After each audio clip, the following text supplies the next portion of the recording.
অনেকদিন পর ছাদে আসলাম। দূর থেকে এই ঘুনে খাওয়া শহরটা দেখতে খুব মায়াবী লাগে। জ্যোতিকে অনেকক্ষণ ধরে কেবিনে রেখে আসছি। চলো তিনজন মিলে কফি খাই। চলো। মেঘ ভাইয়া, জ্যোতি আপু যে আপনার সাথে কথা বলে, এটা আপনি বিশ্বাস করেন? বিশ্বাস সম্পূর্ণ মানসিক প্রশান্তি উষা। তুমি যেটা করলে তোমার খুব ভালো লাগবে সেটাই তোমার বিশ্বাস। এখানে কোনো লজিক খাটে না। কিন্তু আমি আমি নিজের চোখে দেখেছি জ্যোতি আপুকে কথা বলতে, আর এটা আমার মনের ভুল হতে পারে না। পৃথিবীতে সবকিছুর ব্যাখ্যা খুঁজতে নাই উষা। ব্যাখ্যা খুঁজতে গেলে দেখবা পৃথিবীটাই আর ভালো লাগতেছে না। তবে আমার একটা বিশ্বাস কি জানো, জ্যোতি যাকে পছন্দ করে বা ভালোবেসে ফেলে তার সাথে একটা ইনার কানেকশন তৈরি করে ফেলে। কিভাবে জানি? এই যেমন আমার এখন অস্বস্তি লাগতেছে। জ্যোতিকে অনেকক্ষণ ধরে রুমে একা ফেলে আসছি, সেটার জন্য মনে হয় কান্নাকাটি শুরু করে দিয়েছে। চলো যাওয়া যাক।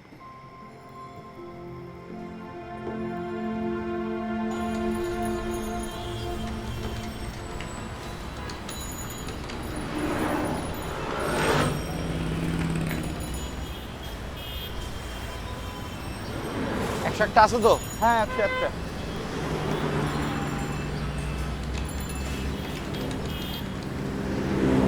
না রাখো।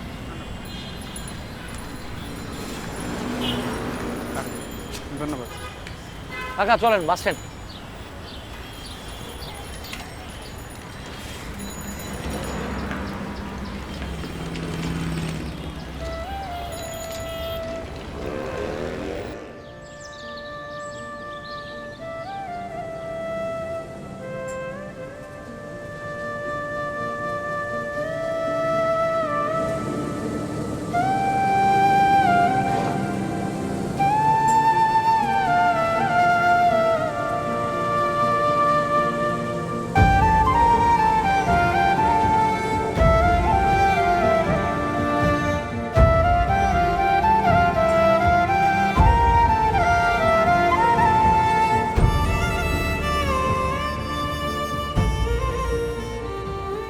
মানুষের অপেক্ষা শুধু কাউকে কাছে পাবার জন্য হয় না, কাউকে দূর থেকে ভালোবাসার মাঝেও অপেক্ষা থাকে। মেঘ ভাইয়া জ্যোতি আপুকে মিথ্যে প্রমাণ করলো। দেখো জ্যোতি আপু, মেঘ ভাইয়া কবিতার মতো সংসার সাজিয়েছে তোমার পাশে, তোমার প্রিয় বিরিশিরি শহরে। তুমি আসলেই ভাগ্য নিয়ে জন্মেছিলে জ্যোতি আপু। তুমি একজন মেঘের ভালোবাসা পেয়েছো, আর এর যে সুন্দর অনুভূতি পৃথিবীতে নেই জ্যোতি আপু।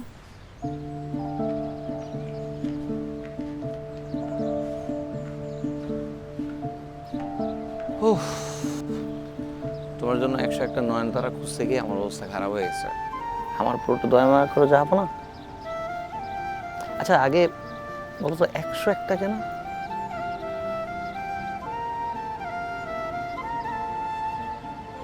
শোনো, আজকে কিন্তু পিঙ্ক মুন, আমি খিচুড়ি রান্না করবো, খাবা? মৃত্যুর পর নাকি মানুষ প্রিয় মানুষদের উপস্থিতি অনুভব করতে পারে। তুমি কি আমাকে এখন অনুভব করতে পারো জ্যোতি আপু? উষা,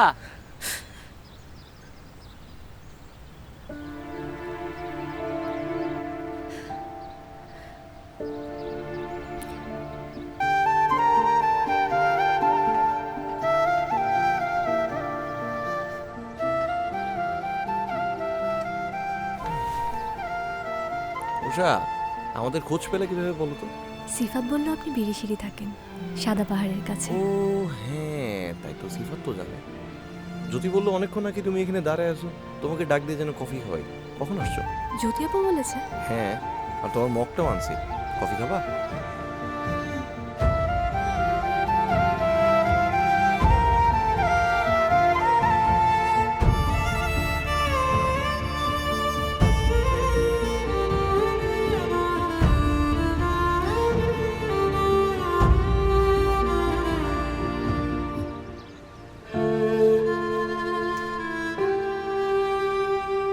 না